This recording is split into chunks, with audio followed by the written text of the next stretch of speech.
Habari! Now welcome to Getaway Planet. My name is Brian. So earlier on, a few weeks ago, I visited some of my family friends and I realized there are some things that we Kenyan visitors do. So today I decided to do a video of do's and don'ts when visiting a Kenyan home.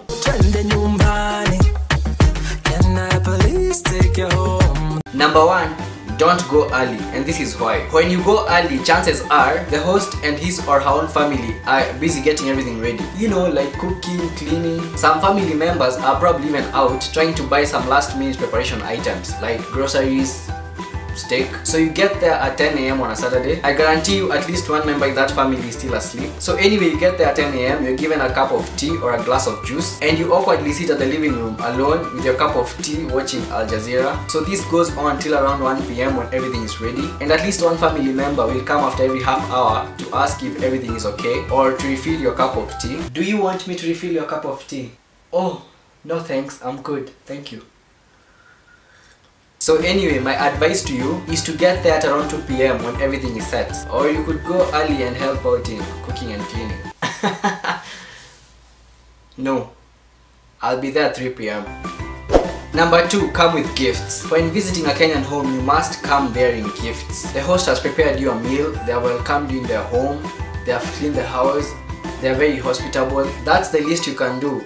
Okay, aside from showing up. It comes off rude if you don't come bearing gifts. Growing up, every time we visited family friends and relatives, we always bought flour, sugar, bread, quencher juice. You remember the quencher juice? And used to dilute it with water.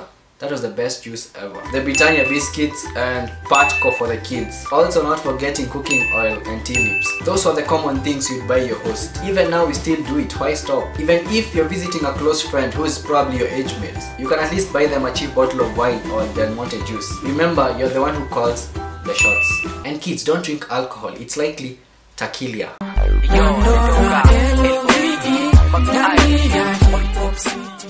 Number 3, don't touch anything. Keep your hands to yourself. And I cannot stress this enough. I'll give you a story of something that happened to me when I was a young kid.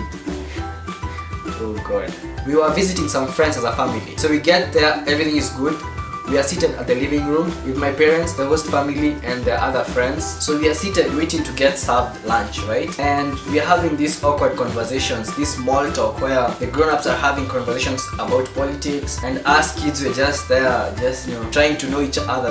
Remember, this is the first time we've actually gone to their place. So anyway, I see the remote on the table, and so in my head I say, let me switch on the TV, there's something probably fun to watch. And so I grab the remote and press the power button of the remote. Oh god. Conveniently, there is a family there. Among us, all friends and all the family member friends, there is one who is a pastor and has come with his kids and his family. Jesus. So anyway, I grabbed the remote, I switched it on, and I think it was on channel O at that time, and it was a music video that was playing. I have never forgotten that song. That song was called Colony by Eric something. The music video was shot in a gym setting with girls wearing spandex and tights, and they are working out in a very sexual way. And you know what, I'll even show you a small clip of that song so that you can see what I'm talking about. And trust me, it was in 2004, and remember how traditional our families were. To this day, remember the pastor's expression.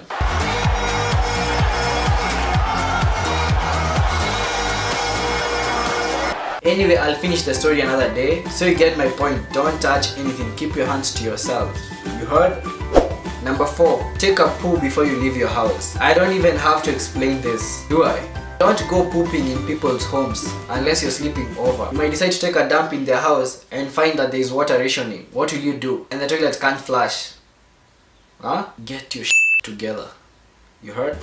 Number 5, be social. However boring or awkward conversations can get, just find a way to connect with the people in there. Make the visit worth it, even if they're talking about politics and you don't like talking about politics. Make them think that you're listening. Just try and be social, If you're not social, you'll come off rude. Don't become that person who visits, and when it comes to socializing, they have earphones on or on their phone all the time. Show some manners.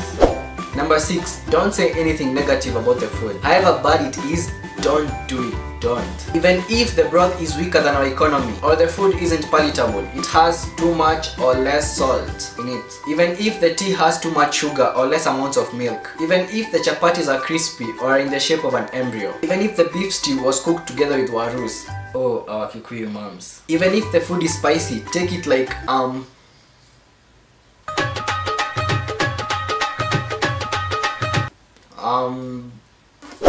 Anyway, that's it for my list. Thank you so much for watching. If you liked it and want to see more, give this video a thumbs up by clicking that like button. You can also give me suggestions of what you want to see me do next on the comment section below. Subscribe if you haven't already, and I'll see you on Friday for the 5 in 47. Be kind, kwaheri. Yeah, so today is about the biggest county in Kenya, which is, drumroll please, Turkana County. Let's begin!